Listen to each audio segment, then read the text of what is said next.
Golden State Media Concepts Fantasy Football Podcast is your one-stop shop for fantasy football news and advice. Can't decide on who to draft on the first round? Going gaga on how to line up your team. We've got you covered. Traditional leagues, dynasty leagues, PPR leagues, IDP league, even daily fantasy football league. Join us as we break down all the questions of fantasy football. It's the Golden State Media Concepts Fantasy Football Podcast.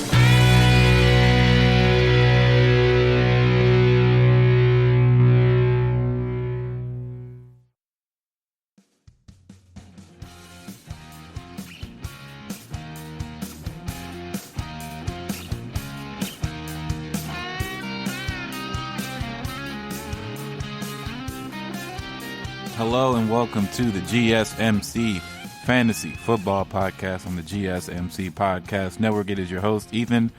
And sad times here, man. Well, not sad all the way. It's kind of, it's a time coming, man. It's the last show I'll be on for the GSMC.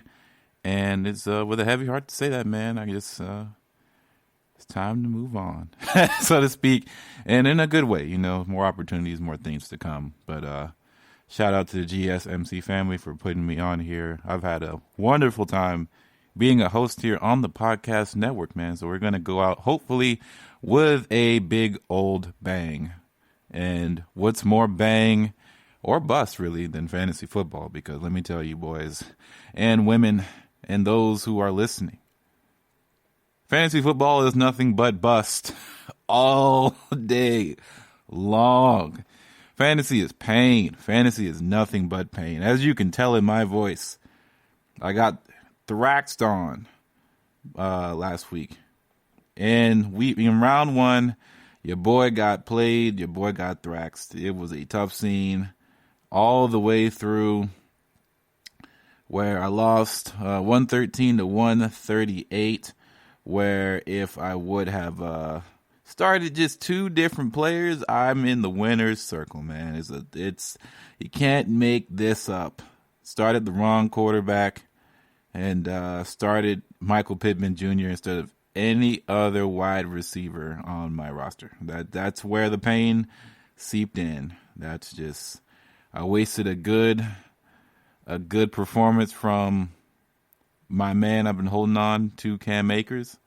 And life is just pain when it comes to this fantasy stuff, man. So we're going to continue on and power through here. I'm projected to lose this week in that ESPN league in the, consolation prize bracket. It's not that big of a deal, but we have to talk about certain things, because if you do have players that I have, and, vice versa, those can be big time moves for you to try and win your week in fantasy. And then, of course, we got to talk about the daily fantasy plays as well, because that's what's going to be strong, and that's probably what I'm going to be focusing on for the majority of the time here. But first, we got to talk about the league that I'm still in. I'm in round 2 of the playoffs, so it is the semifinals. I am going up against a guy who I'm technically above by 4 points. And as far as the idea of who's going to win, the probability, I am 55% chance to win in the Yahoo League. And here is the starting lineup so far for me and why I've done this by choice. So I have Russell Wilson starting against the Washington football team, right? I could start Kirk Cousins, but I think I am too afraid to start Kirk Cousins. This could burn me. Like, Russell Wilson has a high probability to burn me and a must-need, because their offensive line has been struggling and all that stuff. We know he played the Jets but last week, so it really doesn't count towards what he could possibly bring to the table. But that's the situation that be. I'm rolling with the starters. I'm rolling with who brought me here. Don't falter against those who brought you here. And I'm going to continue to do the same thing here. I'm going to roll with who has me and who's had my back all season long. And Russell Wilson has had my back all season long. Same thing with Stephon Diggs. Stephon Diggs is going up against Denver, which I think is a pretty decent matchup. This is all intents and purposes. I know Denver's front seven is really underrated. They can really come after you and get after the quarterback. But I see no reason to believe that Stephon Diggs can't have his day no matter what. So start your studs. That's all I can say. Start your studs. I have Amari Cooper in as of right now against San Francisco. That might change. We know San Francisco has a tough run defense, so that just means if you're starting Ezekiel Elliott and or the second fiddle over there at any other running back position for the Dallas Cowboys, you may want to look otherwise, just because San Francisco's run defense for the most part is strong. And that doesn't mean that, in regular sense, you would still start Ezekiel Elliott, right? Because he was Zeke. I don't know what Ezekiel Elliott is this right now. But, in recent times, it's not the same level of caliber start as he used to be. So I would probably stray away from Dallas running backs unless you really have some strong insider information that makes you feel like that is the strong play. I have David Montgomery against Minnesota. So we know the Minnesota Vikings defense, especially in the secondary, is pretty lacking. A lot of youth on the secondary side of things, a lot of injuries. And, David Montgomery has back-to-back weeks with really strong play, and I think he's coming on to where we all thought he would be earlier in the season when he was touted as one of those sleeper draft picks that might be a league winner. And lo and behold, if you've been starting David Montgomery for the past few weeks, he's definitely been aiding to your winning success, I would say, right? David Montgomery, over the last couple games, has been fantastic. So he's had 21 last week. He had 23 the week before, and against Green Bay, he had 20. So those are his highest point totals, and this is non-PPR. So this guy has just been churning it out. And, he's been going up against some really plus matchups against run defenses. So he's going up against Green Bay, Detroit, Houston, then Minnesota, which is, it's kind of a take me. And, he didn't play the first game against Minnesota.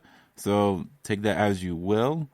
But I would say it's a must start for him right now. And he's really free to play all the way through because he goes against Jacksonville the last week. So he is a must start. I would say he is running back 2 and kind of on the cusp of running back 1 just because of volume. I don't see them going away from David Montgomery at all for any intents and purposes. This is a plus start and should honestly be a no-brainer at this point. Josh Jacobs, he is, he's been kind of getting banged up a lot recently. And, he managed to get 16 touches last week. And, the Raiders' number 1 running back could have his workload limited again, of course, going up against the Chargers defense. He's playing tonight. It's a Thursday night game. So a lot of things can change by the time I'm recording this. But hopefully he is good to go.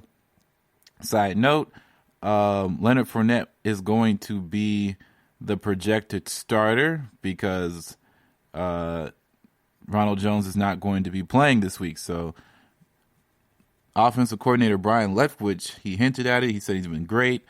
Speaking of Fournette, who was a healthy scratch against the Vikings last Sunday, and he's been there all week putting in the work, and he's been working since he got here. And it's it's great to have a guy like that you can lean on. So it's all the typical nice things that you like to put in to a guy that you went and picked up in basically free agency, in a sense, because he was let go and dropped, and then you picked him up. And, it hasn't been perfect, but it's been serviceable. And they say,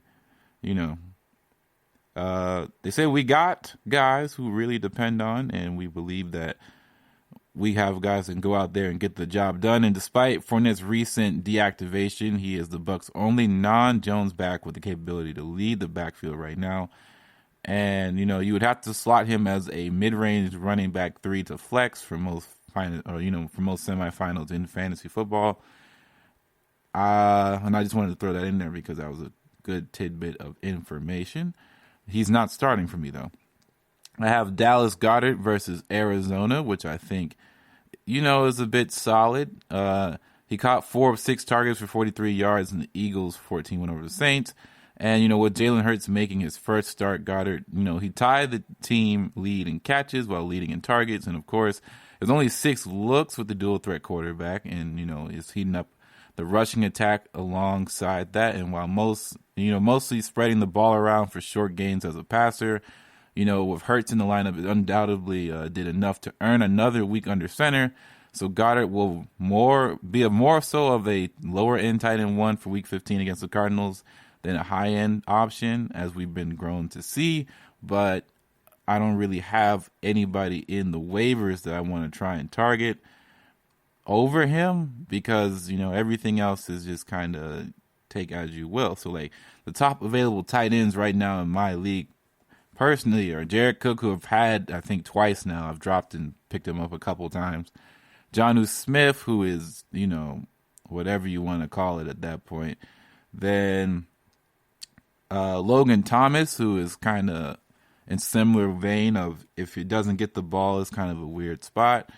Then Jordan Reed, then Trey Burton, Corey Clement. As you can see, it goes down and down and down. Zach Ertz is in there. Austin Hooper's in there. It's not like you're not gonna find that many great options at this point for tight ends on the waiver wire because tight end has been a desolate wasteland to say the least. So moving on forward, we got Miles Sanders back in the lineup.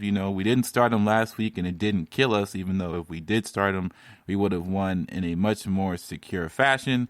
So Miles Sanders is in there against Arizona. It looks like if Jalen Hurts is going to play, it would make sense for him to keep going because the biggest advice is that, he's a big play specialist and he had the longest run of his career in his second quarter. And turning a read option from Jalen Hurts to an 82-yard touchdown, and that was one of the many ways Hurts made life easier on Sanders and the Eagles' offense. So, it's fully reestablishing him over Boston Scott and Jordan Howard.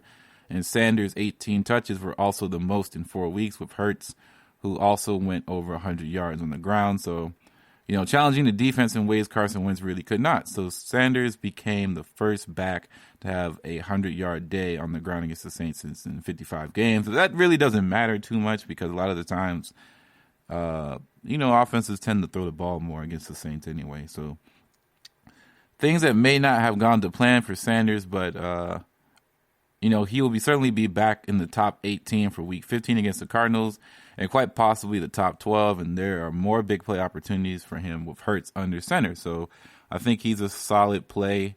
And yeah, I'm going with the 3 running back set this week, and hopefully it doesn't burn me. So I've been rocking with these guys for majority of the year, and that's just where we're going to rock with it.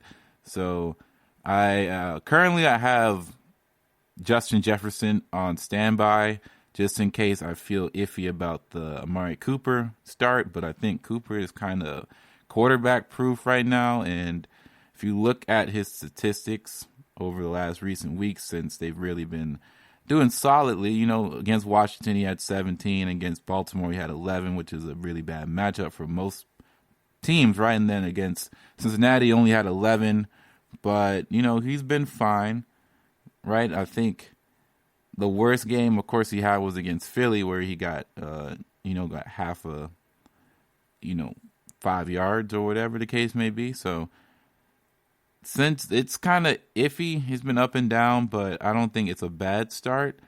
They do say, he caught an 11-yard touchdown pass, which definitely helped his numbers, and he went 4 or 5 for 51 and the touchdown against the Bengals. And he has a touchdown catch in 3 straight games after catching an 11-yarder in at least 5 catches or a score in 5 straight games. So, he's the lone skill player in Dallas who has been able to overcome the lack of talent drop at quarterback following the early season loss to Dak Prescott. So, Cooper is a back-end wide receiver, too, without the ceiling he had with Prescott, and gets a Week 15 date with the 49ers. So the biggest advice here is that Cooper and cornerback Marcus Peters have had a great one-on-one matchup for a large chunk of the contest, and it was an even battle until the fourth quarter when Cooper left Peters running in the wrong direction in the end zone for an easy touchdown, and it was his 4th of 2020. And while Cooper lost his path to wide receiver 1 production, the second Dak went down with ankle injury, the number 1 wide receiver has been worthwhile fantasy wide receiver 2 or 3, and Andy Dalton starts, and that will be the case again in Week 14 against the Bengals, which was fine, and that was the situation. So there's not too much to say about Amari Cooper outside of that. He's just going to do what he does, and that's what his projected ceiling is. Just real quickly, I have Mr. Jason Myers from the Seattle Seahawks as my starter kicker, which, I've been rocking with that for majority of the year. And I also have the Buffalo defense now. I dropped the Saints because I don't feel necessarily too confident about the Saints playing against the best offense in the league.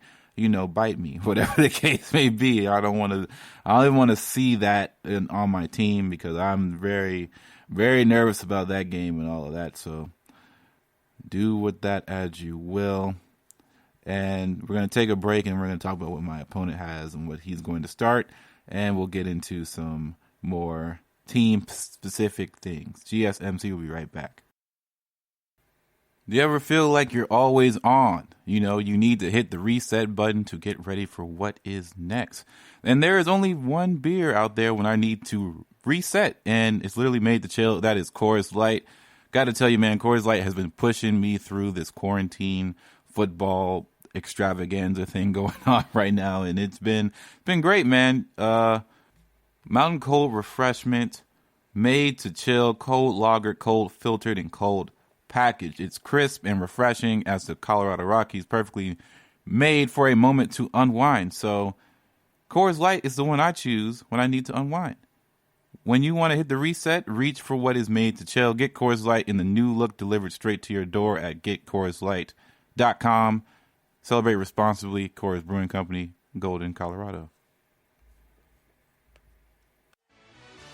Are you looking for the very best NFL and college football podcast? Then check out the GSMC Football Podcast. Get the latest football news both on and off the field. From the NFL Draft to trades to the rumor mill to the NFL Combines, they got you covered. That's GSMCpodcast.com/football-podcast. Get updates on college rivalries, game day insights, and much, much more. It's football talk the way you want it. This show eats, sleeps, and breathes football. Don't forget to like them on Facebook and follow them on Twitter. Visit GSMCpodcast.com for more info.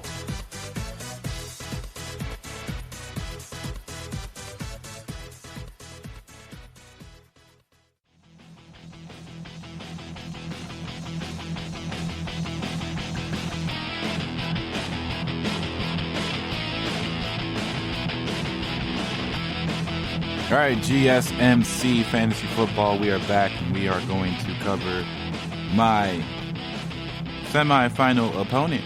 We have to talk about what we're facing here, man, to keep you guys locked in for the, for last time. Hopefully, I might have to talk to my main man, Bryce, see if he give you all the final update, see how the life goes. But my opponent is starting Ryan Tannehill.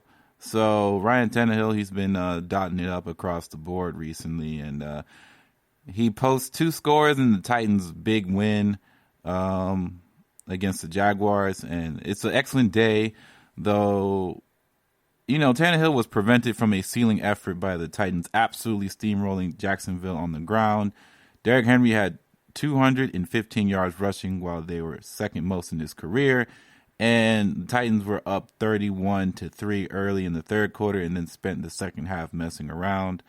Tannehill's top play was a 37-yard touchdown strike to A.J. Brown on a flea flicker where the wideout made an over-the-shoulder one-handed grab and the score. Number 2 was the 5-yarder to Jeff Swam. So fantasy managers surely wanted more, but the efficiency on the limited volume was more than enough to keep players in the quarterfinals matchup. Tannehill was another dream week 15 spot against the Lions, and he should attempt more passes in the game where the opposing team might actually score some points, and that's if Stafford plays, because I've been hearing that Stafford may not, so be wary of that. He has Chase Claypole starting in non-PPR, so this might be not great. Chase Claypole caught 3 of 6 passes for 15 yards in Week 14 against Buffalo.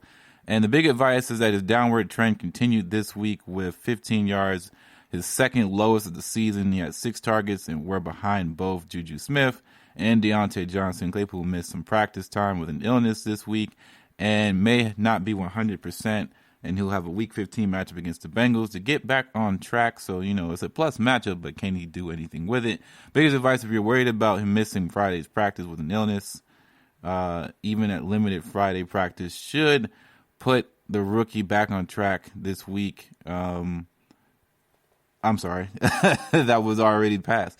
So he's been missing things with illnesses and stuff like that. So take that as you will. I think more importantly that the Steelers have been in a weird place. They've been sliding up and down. They don't look 100% focused in a weird way. Their running game is not great. It's pretty bad, actually, if we want to be for real. And honestly, their wide receivers are dropping a lot of passes. It doesn't look like they are locked in. I'm not sure what to do with the Steelers, but I will say this. If it's not Deontay Johnson, I would not, or Juju Smith, I would be kind of wary. I wouldn't start Claypool. I wouldn't start any other Steelers wide receiver at that point in time. And I would be really wary of starting, if he didn't already burn you enough, right? I would be really worried about James Conner's performances. But moving on, this guy is starting Corey Davis. So, Corey Davis didn't have the greatest game in the world last week. He had 3 for 34 against the Jaguars. He only caught 3 passes. He was only targeted 3 times for 33 or 34 yards in the win. And, he came off a career high with 182 yards. And he had his second lowest output of the season. And his fumble was a ball that got tomahawked out from behind in a crowd. And Davis's looked was limited because the Titans did not really have to do too much. Derrick Henry blew the doors off the hinges. And, he did draw 6 fewer targets than A.J. Brown. A.J. Brown responded with, of course, 7 receptions, 112 yards, and a touchdown. Restoring the order in the receiver core, Davis's wide receiver 3 volume should return to what figures to be more of a shootout in Week 15 against the Lions, though they're highly vulnerable on the ground. So Derrick Henry still might end up stealing the show for most folks, so keep that in mind. His buddy has Kenyon Drake starting, where Arizona has definitely showcased that they're handing the ball off more. And Kyler Murray is not running as much. He does not look nearly as healthy as he did in the beginning of the year. His numbers are definitely showcasing that. And that is a good thing for guys like Chase Edmonds and Kenyon Drake, who are getting more touches on the ground and thus are not getting their touchdowns kind of circumvented through Kyler Murray's statistics. He's not pushing in the goal line as much, and that is a plus for Kenyon Drake. So he is a quality start now than he was in the beginning of the year, where people were wondering what was going on. Is he hurt? All this. He's a better start now. He has Clyde Edwards-Helaire. I actually traded with this guy, and now that I think about it, so it's interesting. We're finally meeting up in the semis. I traded Clyde Edwards to this guy long ago. So, he did not play, of course. I'm sorry, he did not play the week prior to, and then he did play on Sunday. He had 21 touches for 91 yards. He rushed 16 times for 32 yards against the Dolphins, and he got 5 catches for 59 yards. So the rookie was, again, ineffective on the ground, averaging 2 yards per tote against Miami, and he saved his day in the passing game, drawing 6 targets, the most on the team. Edwards-Helaire played well ahead of Le'Veon Bell, and if this sort of usage holds up, Edwards-Helaire could be considered a running back 2 option in Week 15 against the Saints, and being a primary ball handler in the league's most explosive offense theoretically gives the rookie some kind of decent floor, and that is always something to keep in mind of. This guy has Darren Waller, so Darren Waller is playing Thursday night, so the day after this podcast comes out, you will know the results of this, and if Darren Waller is some guy that you really need to perform well, more power to you. I hope he does not perform well because I'm going up against him, but he's going up against the L.A. Chargers. So the thing here is, he added a 7-reception, 75-yard performance as the tight end number 2 on the week last week. And, fantasy tight end hierarchy has been set for weeks, Travis Kelce being the full-time fantasy starter of the week, and Waller is a tier below by himself, and then there's everybody else holding on for dear life. Waller's volume-based floor is bankable, and he has a path to the occasional monster ceiling when the Raiders fall into negative game script. The Chargers are an average on paper matchup for Waller, who will once again be ranked as the consensus tight end number 2 going into Week 15. So he is a must start. I wouldn't see why you would never start him again. That is honestly right now, he might be better than most wide receivers that you start recently. Like Darren Waller is amazing. He has Mike Davis, which is a solid start. As we know, Christian McCaffrey is probably not going to be back for any time soon. So he rushed for 11 times for 51 yards and 2 touchdowns last week. He caught 5 of 6 targets for 42 yards against the Broncos, even though they lost. And this is the early season Davis production from the Christian McCaffrey fill-in that we saw earlier. And he dominated the backfield touches in this game with no other running back handling more than 4 and handled a high-value carries inside the 10-yard line. And with DJ Moore sidelined, it is no surprise that Davis was the third on the team with 6 targets. McCaffrey's status still remains week to week, but if he does get active against the Packers, then Davis could not be in your lineup, but it does not look like that is going to be the case for sure. So that is a solid start. He has Harrison Buckner as his kicker, which is solid in Indianapolis defense. Just some tidbits out there. This guy has Lamar Jackson as his quarterback, and he's not starting him, funnily enough.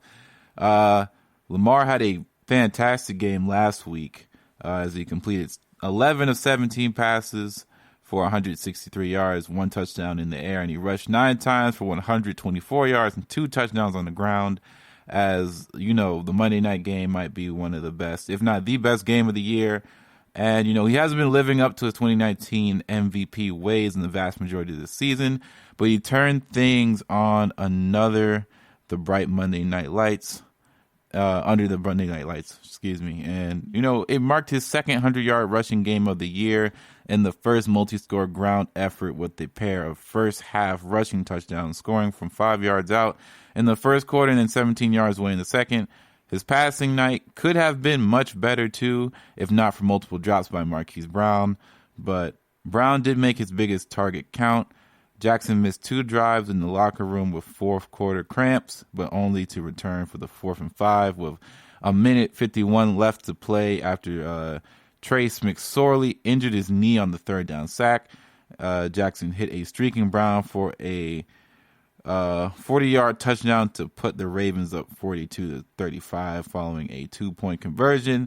The Browns then tied it, of course, and then Jackson made several critical throws on the final possession to set up Justin Tucker's game-winning 55-yard field goal with 2 seconds left. Jackson looked like he was heating up in time for Week 15 against the Jaguars, which, I think eventually this guy will start Lamar Jackson. It seems like the smarter play, as it is a weaker matchup, but who knows? He may not do it. He has Cole Beasley and DJ Shark on his team. This guy's team has been solid, and of course, most teams are pretty solid if they've made it already this far, and that is typically the case for everybody who's been, going around in these fantasy streets, so to speak. So let's go ahead and get right back into it now. So, fantasy football, what would I have done to have made some changes into my other league? Because I feel like that's always something to look back on, even though the season is not finished yet. But I think here's some sound advice for those who may want to hear it. I think number one, what we've learned, especially through COVID and stuff like that, because a lot of it isn't necessarily COVID related, but if you have the roster spots and you're not in a super deep league, but my ESPN league was 14 guys. It's pretty deep. I couldn't imagine being in a 16-man league. I probably would just crawl up in a ball and never leave Fantasy Pros or PFF or anything like that. I would just always be on it because eventually the more players that are in, especially if they're good, it gets super grindy, and that can be really taxing. And you just always have to be on the up and up. But I think one of the biggest lessons I learned this year is eventually you need to settle on a team that you can trust. And I was making a lot of trades early on in the season, and there was a point in time where I think I had a team that I could have trusted. And what I did was I played the long game because I had a winning streak. I felt good. I felt like my team was really, really strong and winnable. And then things kind of shifted. My running back core wasn't as strong, so things kind of went south. I had to make some moves in order to strengthen my running backs, and then I traded for Michael Thomas, and Michael Thomas really didn't pay off really until near the end. And even then, it was like if I just would have kept DeAndre Hopkins, I would have just had a better time. And of course, my quarterback situation really what railroaded me to the very end was that, of course, no one predicts their top quarterback pick to be sidelined for the remainder of the season. But if I would have just had a quarterback on roster that I would have believed in, it would have been a easier transition. And I kind of lucked into trading for, Tua, and even then I didn't get Tua's best performance to count because I had him on my bench because I started Taysom Hill, which, after a while you kind of just have to go with the guy who had the better floor, and Taysom Hill had the better floor going into the week, and I don't regret the start. It just it is what it is. But I think those are like the two things, having a backup quarterback isn't the worst thing in the world. And honestly, realizing that, trading is fun and trading keeps things interesting. But at the same time, you got to know when to pump the brakes because you never know when you're going to leave something. Like, you never know when you had a good thing until it's gone. And I think that I had a sweet spot on my team and it kind of hurt. So when you look at a record where you go 7-6 in the regular season, when you started off like 5-2, that's not great. And you want to do better than that for sure. So things just kept sliding, losing by single-digit points and all that stuff. That's a part of the game. But at the same time, we always want to strive to do better, right? That's the name of the game, is to strive to do better. So eventually, hopefully, we'll do better next year, and we'll keep it pushing, and we won't make the same mistakes. We don't want to be an owner or a fantasy manager, should I say, that makes the same mistakes. So big ups to the fantasy year on that side of things, but hopefully I won't make similar mistakes again next year. So those are my two. R.I.P. Dak Prescott in the fantasy realm. He got me. He was driving force in all of this. I think eventually he would have regressed, just like how, Russell Wilson regressed and all that, and Kyler Murray regressed, and of course, almost said Sam Darnold, but people regress and then you move on. So GSMC will be right back. We're going to take a break and we'll keep talking about fantasy football because that's what we do here. Check out the show that's built on the MMA, from the UFC to extreme cage fighting. They got the fights covered. Check out the GSMC MMA podcast. Get the latest news on past or upcoming fights. Join us as we talk to and about some of the biggest names in the MMA, past, present, and future. When it's the fight game, there's just one show to check out. GSMCpodcast.com/MMA-podcast. Don't forget to like them on Facebook and follow them on Twitter. Visit GSMCpodcast.com for more info.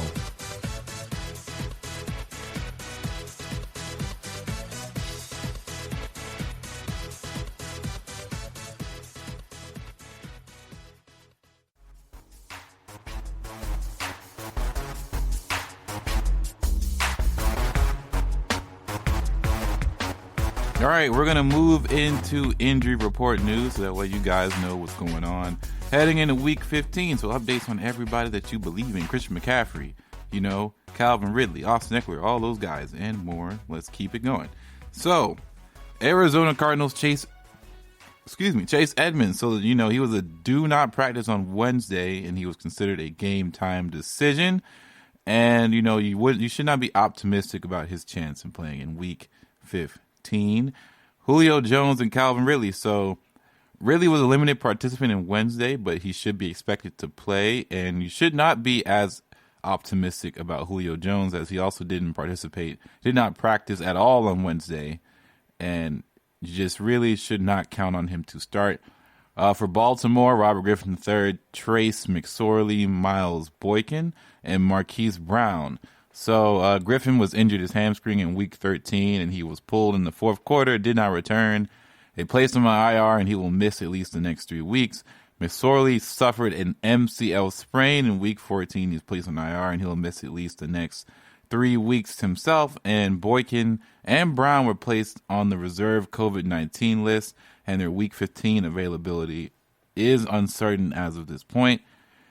John Brown, so he was placed on IR in Week 12 and returned on Tuesday, and the Bills have 21 days to activate him, and Brown's Week 15 availability is seeming to trend upward. So Christian McCaffrey and DJ Moore. So McCaffrey suffered a sprained AC joint when he landed hard on his shoulder in Week 9. He did not play for the 3 following weeks. Coming off the Panthers' Week 13 bye, it seemed that he was ready to return until news broke that he was dealing with a new injury. McCaffrey suffered a strained quad while training and re-aggravated it in the middle of Week 13. He did not play in Week 14 and is not expected to play until the last week of the season. Moore is hurt. He hurt his right ankle towards the end of game in Week 12, and Moore was trending in the right direction after the Panthers' Week 13 bye, but and he missed Week 14 due to COVID-19 and most likely to be returning in Week 15. So that's an interesting tidbit if you are interested in the Mike Davis catching the ball situation. DJ Moore is a big target, and they don't really throw it to people outside of the big four out there. In Chicago, so Terry Cohen, he suffered an ACL in Week 3, and he went underneath surgery. He'll miss the rest of the season, but it's just interesting, something to know about.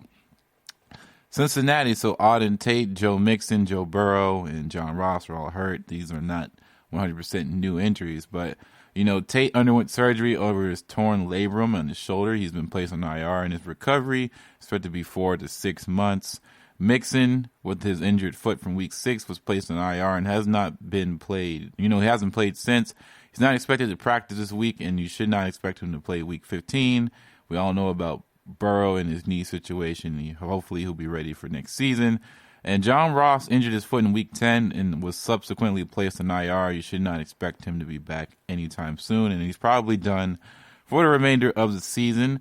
For Cleveland, so Austin Hooper is questionable with a neck injury. So Hooper missed Week 14 due to a neck injury. He was limited in practice this Wednesday.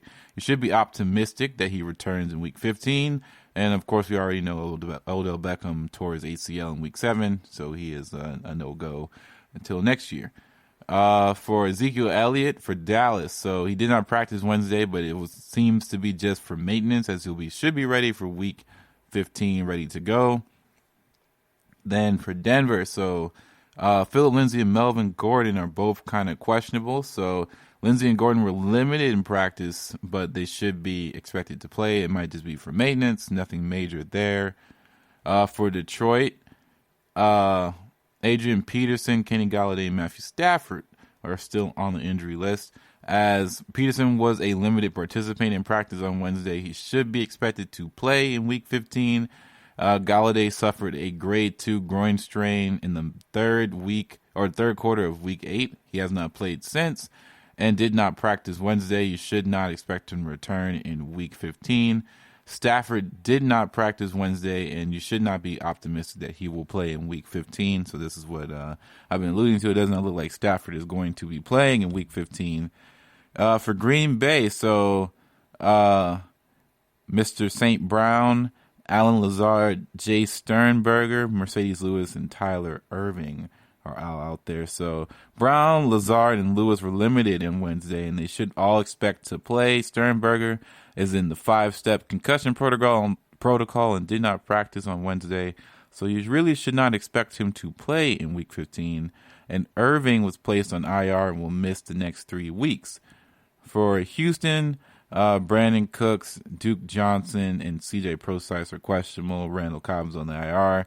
He injured his foot in Week 11, and he believed he suffered a midfoot sprain, and he may not return for the remainder of the season. Cooks, Johnson, and Prosise were limited on Wednesday, and they should all play for Week 15. Indianapolis, so Mo Alley Cox, Phillip Rivers, Trey Burton are all questionable. Paris Campbell still on the IR. So Ali Cox did not practice Wednesday, so he probably is a no-go for Week 15. Rivers didn't practice Wednesday, but it's probably just a maintenance thing, as he should be ready to go for Week 15. Campbell was carted off in Week 2 after spraining his MCL and PCL. Multi-ligament injury has ruled him out indefinitely, and you should not expect him to return really this season. Burton did not practice Wednesday, and you should not expect him to play on Week 15 either. So if you have him on your waivers, just leave him there for sure. As far as Jacksonville, Chris Thompson is on the IR. D.D. Westbrook on the IR. James Robinson is questionable with a knee. And Raquel Armstead is COVID-related, is out. So Thompson was placed on IR in Week 13 for a back injury. Westbrook was carted off the field in Week 7, torn ACL, missed the remainder of the season. Robinson was placed in practice in a limited fashion on Wednesday, and we should expect him to play in Week 15 for your semifinals. So the James Robinson train still continues to go upward. And Armstead was not expected to return this season due to the complications with COVID. There's nothing Kansas City Chiefs related that is on the injury list.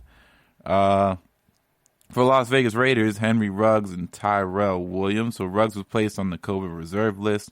So his availability for Week 15 is up in the air. Williams underwent surgery in early September with a torn labrum in the shoulder. He will miss the 2021 season, of course, and hopefully he'll be ready for 2021, as he missed this entire season and will continue to. Austin Eckler, Keenan Allen, and Mike Williams. So this is for Thursday night. Eckler has been limited all week, so he should play tonight. And Allen and Williams will be limited participants all week, but it's a true game time decision. And I think they'll probably give them all a go, but they'll need to be monitored all the way up to the time of kickoff, which is about, at this point, maybe 10 minutes away. Robert Woods for the Los Angeles Rams did not practice for precautionary reasons, and he should play for Week 15. And the Miami Dolphins have a load of people on the injured list. So Devontae Parker is questionable. Jakeem Grant is questionable. Myles Gaskin is on the IR. Mike Gesicki is questionable. Preston Williams is still on the IR. And Savon Ahmed is questionable. So Parker and Grant were limited in practice on Wednesday, so they should expect to play. Gaskin missed Week 14 due to COVID-19. Did not practice Wednesday, so you should not expect him really to come out in Week 15. Gesicki suffered shoulder dislocation in Week 14, and he did not practice Wednesday, so you should also expect him to miss some time. Did not play this coming week. And Ahmed has not played since Week 12, so you really should not be optimistic he plays in Week 15. Minnesota, Alexander Madison and Kyle Rudolph are questionable. So Madison missed Week 14 and the week prior due to an appendix surgery, and he did not practice Wednesday, and it needs to be monitored for the week as it progresses. And Rudolph did not practice Wednesday, and you should not be optimistic that he does play in Week 15. For New England, James White, Julian Edelman, and Rex Burkhead. James White being questionable, IRs for Rex Burkhead and Julian Edelman. Of course, we know that Rex Burkhead tore his ACL and possibly damaged his MCL, so it's going to be a next year thing for him. Edelman went under surgery in Week 8 and he missed at least 3 weeks after being placed on the IR. White was a limited participant in practice, and they should be expected to play for Week 15. Drew Brees is on the IR still, and he did not return for the second half of Week 10 after the shoulder of his ribs and all that.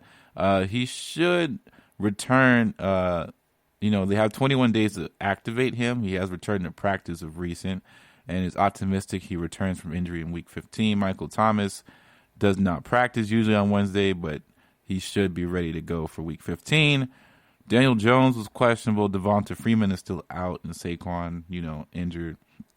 So Jones injured his hamstring in Week 12, and he returned in Week 14, where he injured his ankle, and he was limited participant on Wednesday, and there is concern that he will not be ready for Week 15. As far as the New York Jets, right? The Jets, Brashad Perriman is questionable. Jamison Crowder is questionable. Chris Hogan's on IR. LaMichael Pirine is on IR. So, Pyramid practice in limited fashion on Wednesday. You should expect him to play in Week 15. Pirine was designated to return from injury reserve. He has 21 days to be activated and has a chance to return in Week 15. Hogan was injured in Week 5 and put on IR. He went underneath arthroscopic surgery and will miss 8 weeks, or he has missed at least 8 weeks, so we don't know for sure if he'll come back by the end of the season. And Crowder did not practice Wednesday, but should be expected to play in Week 15. For Philly, Deshaun Jackson was placed on IR in Week 7, and he was expected to miss significant time.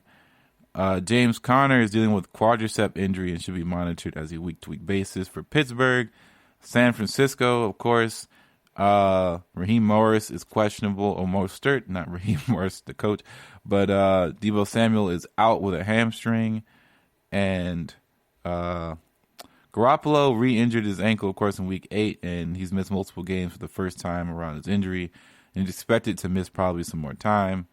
And Mostert aggravated his high ankle sprain in Week 14, did not practice, so I don't think he will be playing in Week 15. And Seattle, Bo Scarborough is on IR, Chris Carson is questionable, Carlos Hyde is questionable, Greg Olson is on IR, Rashad Penny is questionable, and Travis Homer is questionable. So a bunch of running backs. So Scarborough tore his hamstring. He missed the remainder of the season, of course, or he is. Carlos Hyde practiced in limited fashion, and he is expected to play in Week 15. So is Chris Carson. Olson left in Week 11 after injuring his foot. Coach Carroll and Olson Coach Carroll said he ruptured his patellar fascia. So his return to play is determined on the severity of the tear, with a complete rupture taking 6 to 8 weeks. And Homer did not practice Wednesday and needs to be monitored on a week-to-week basis. Tampa Bay is, Ronald Jones is out, so he underwent surgery on his finger and he was placed on the reserve/COVID list, so don't expect him to play, and he's already been ruled out. Tennessee, Adam Humphries, of course, with a head injury. He was due to concussion, was placed on IR. He will miss at least 3 weeks. A.J. Brown was with an ankle and was questionable, limited participant in practice. He should be expected to play. For the Washington football team, finally, we have Alex Smith was questionable with a strained calf. He did not practice, but he should play this week. Antonio Gibson suffered a serious turf injury in Week 13, and he did not play in Week 14. Has not practiced, so you shouldn't expect him to play. Ganny Golden, so Antonio Ganny Golden had a hamstring and it was designated to return from injury reserve. It has 21 days to be activated, and he has a shot of returning in Week 15. Kyle Allen underwent surgery to repair his fractured dislocated ankle, and he'll miss the remainder of the season. And Peyton Barber was limited participant and is expected to play in Week 15. So that is basically all your injury-related things going on for the remainder of the for the rest of the teams and the leagues and all that stuff. So, yeah, man, that's your injury reserve list. That is your injury report. We are going to ride this out and go into the next break, and then after that, we are going to finish out the pod with one last segment here. Going to do some daily fantasy, going to do some other things that I feel that you guys would like to hear, and some quick takes, all that stuff. GSMC, we'll be right back. Check out the show built around the women of MMA. From the UFC to the extreme cage fighting, we got the fights covered. Listen. It's the Golden State Media Concepts Women's MMA Podcast. The latest news of upcoming fights, discussions of previous matches. Join us as we talk to and about the biggest names in women's mixed martial arts, past, present, and future. When it's the women's fight game, you know where to listen to. The Golden State Media Concepts Women's MMA Podcast.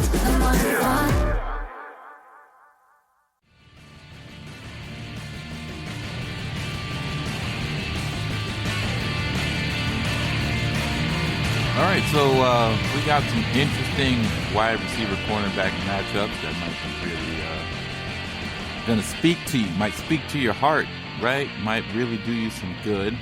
So, of course, we're going to skip the Thursday night game because that really won't do you any good, right? So, let's talk about the Raiders.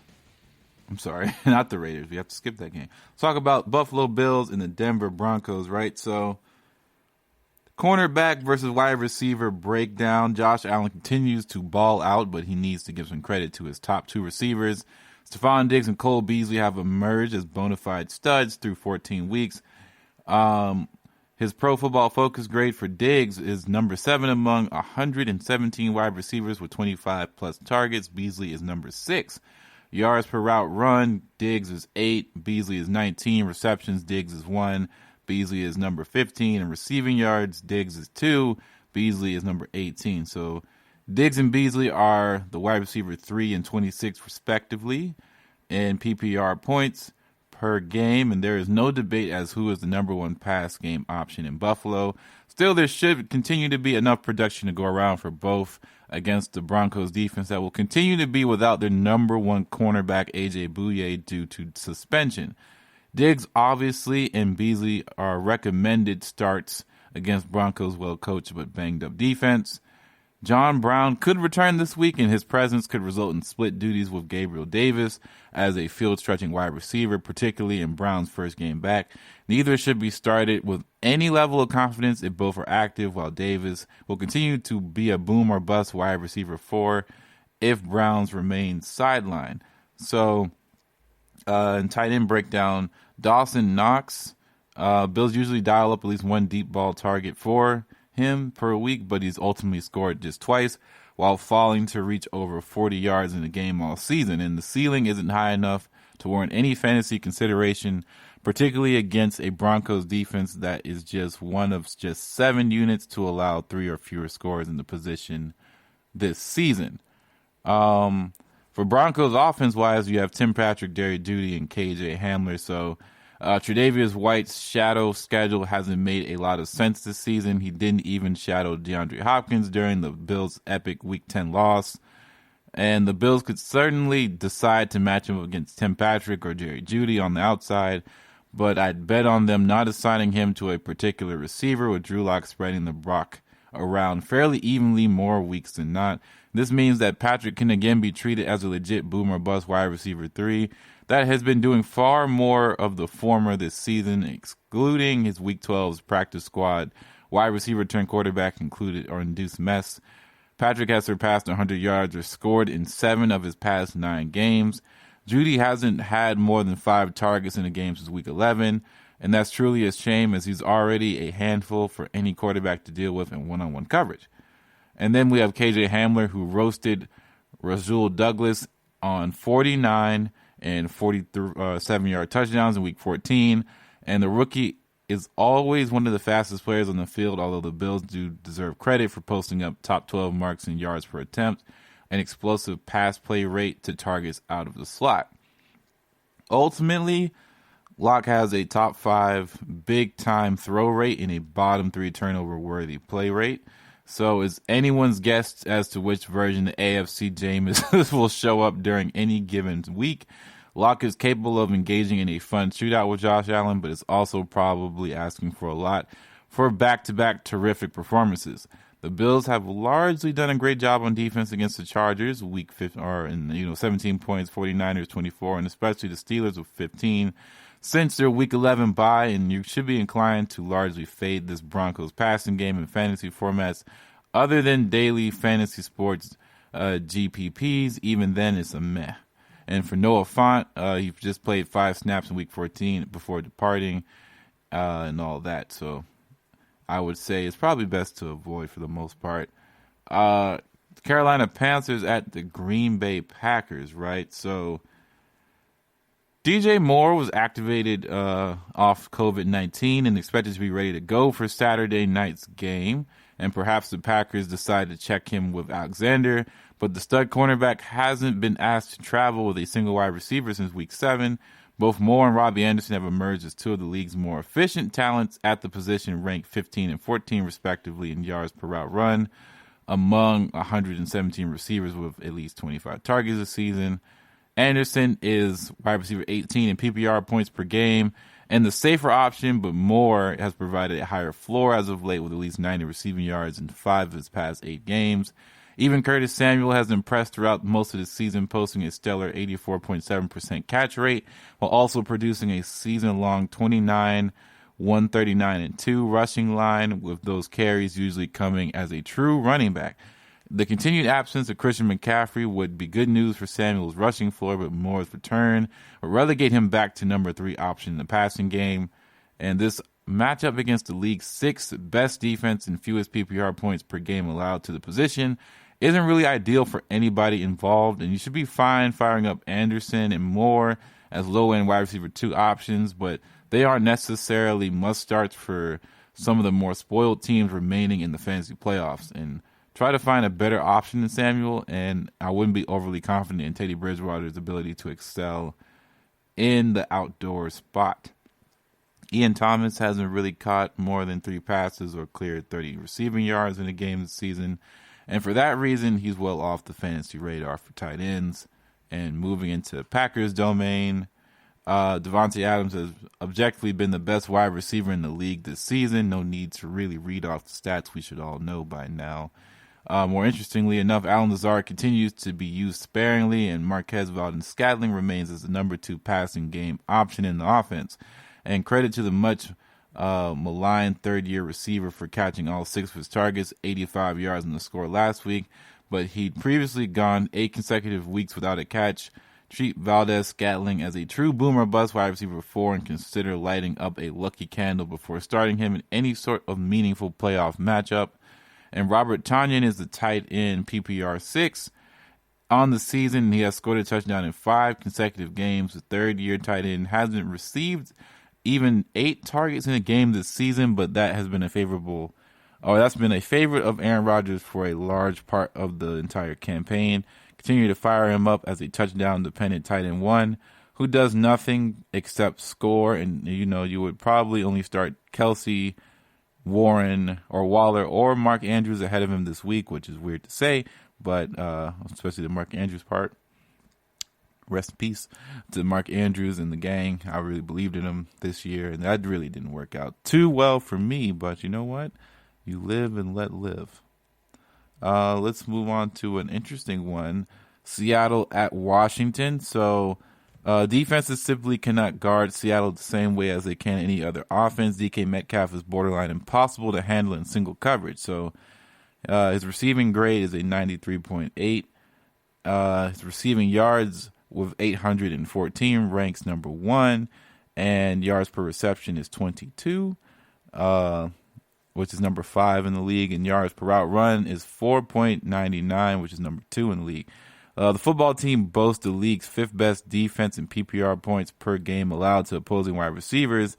In other words, this matchup isn't a cakewalk. Still, the lack of any sort of size from their trio of starting cornerbacks could be incredibly problematic against an alpha like DJ Metcalf, and continue to start him as a top 5 option at the position. Don't be surprised if or when his streak of 5 games without 100 yards and a touchdown comes to an end. And it's been 8 weeks since Lockett has cleared the century mark and found his way in the end zone in the same game. The Seahawks overqualified number 2 wideout is averaging, career low marks in yards per reception and average depth of target.